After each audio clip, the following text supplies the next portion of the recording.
Huh? What are you doing in my swamp? Hello everybody, this is Overboy, and I'm going to be doing my review for the 1995 movie Die Hard with a Vengeance.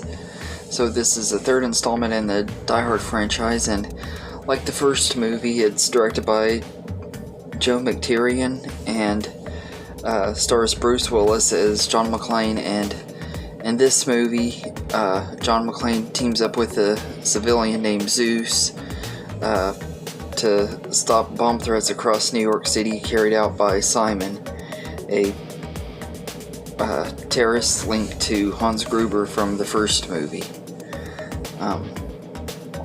This is a really fun movie in the franchise. It was one that I was looking forward to the most because I'm a huge fan of Samuel Jackson. He's one of my favorite actors and everything. This is one of the few 90s movies left of his that I haven't seen yet, that I've been wanting to see really bad, and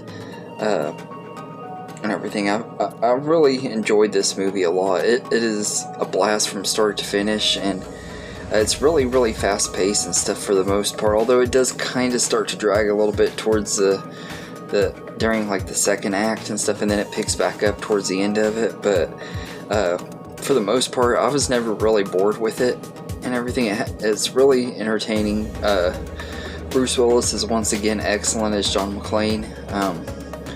I don't know that his performance in here was quite as good as it was in the first movie, but I will say that he's still really great in here. And Samuel Jackson is just excellent in this movie as Zeus. He's just absolutely hilarious, and the chemistry between him and Bruce Willis just make the movie work perfectly. They're both excellent in here, and they work really great together. I love their work in the movie Unbreakable, which is another one that I absolutely love. I haven't actually seen Split yet, and I've only seen part of Glass, so I need to see those two movies and everything. So sometime I might have to review that trilogy. But I think they work really great together in this movie, and the action in here is really good. It has some really fun scenes, especially that scene in the elevator when he's taking out all the guys that are dressed as cops and stuff and everything. I love that, and I like the connection that the villain of the movie, Simon, has to Hans Gruber. I thought that was really cool and everything. I knew the twist before I saw the movie, because I knew stuff about this movie before seeing it, but I did love that and everything. I think that he was a pretty good villain. I actually really think he's one of my favorite villains in the franchise, if not. And Jeremy Irons just gives such a really great performance in here. You can tell he is having a blast playing this character and everything, and he's a little bit campy and stuff, but he's also really intimidating at times too, especially like during the first act of the movie when he's communicating with him through the phone and stuff. Before you actually see him and stuff, he has a really big intimidation just with his voice and stuff, which is something that Jeremy Irons is really good at doing, because he did the voice of Scar in The Lion King, and he was excellent in that as well.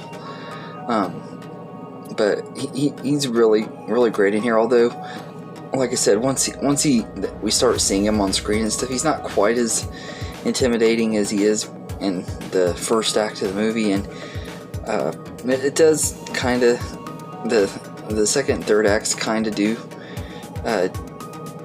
take a little bit of a change of pacing and stuff. Like I said, the movie slows down for a little bit in the middle, and then it picks back up towards the end.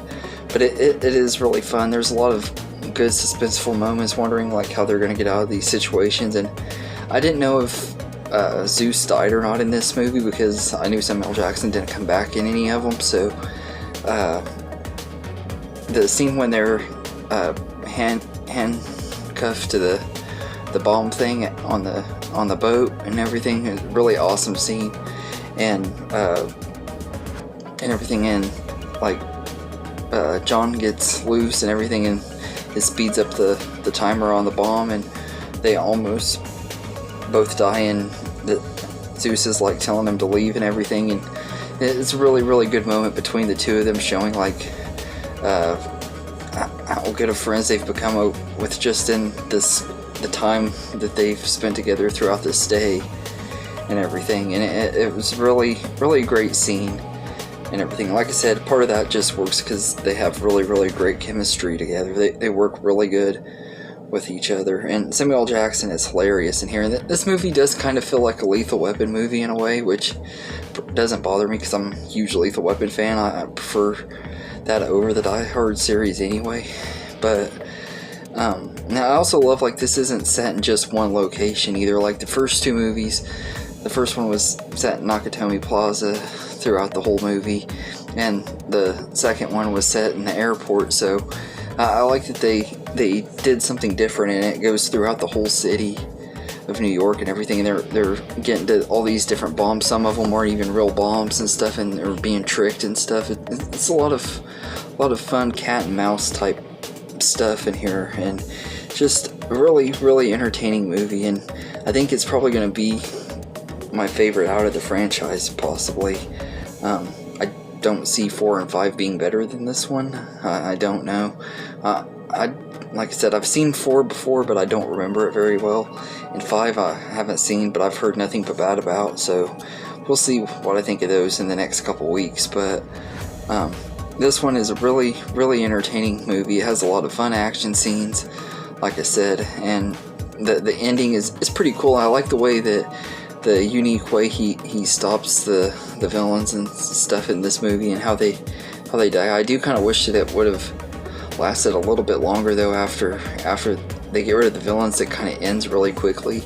I kind of wish it would have lasted a little bit longer. And I also don't really like that they made it where John and his wife are split up and stuff just because of an argument over the phone. I thought that was kind of dumb. It didn't really seem to fit them and stuff. I mean, they went through a lot together, and he went through a lot to save her in Die Hard 2, and it's like you went through all that stuff in Die Hard 2 and Die Hard 1, really. I mean, to save her in both of those movies, just to not be talking to her because y'all had an argument on the phone.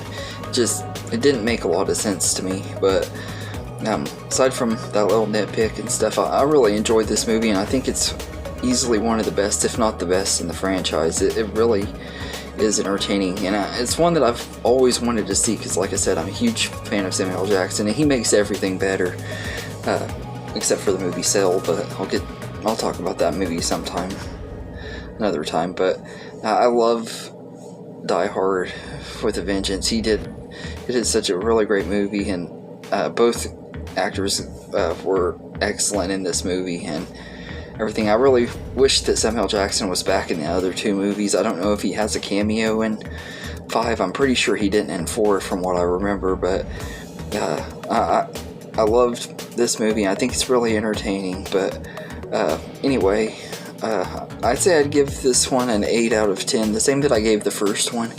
Like I said, it's about on the same level as the first one for me because I do love that one as well. But I might like it a little bit more. I'll have to do a lot more thinking and stuff on it over the next few weeks before I do my ranking to fully decide. But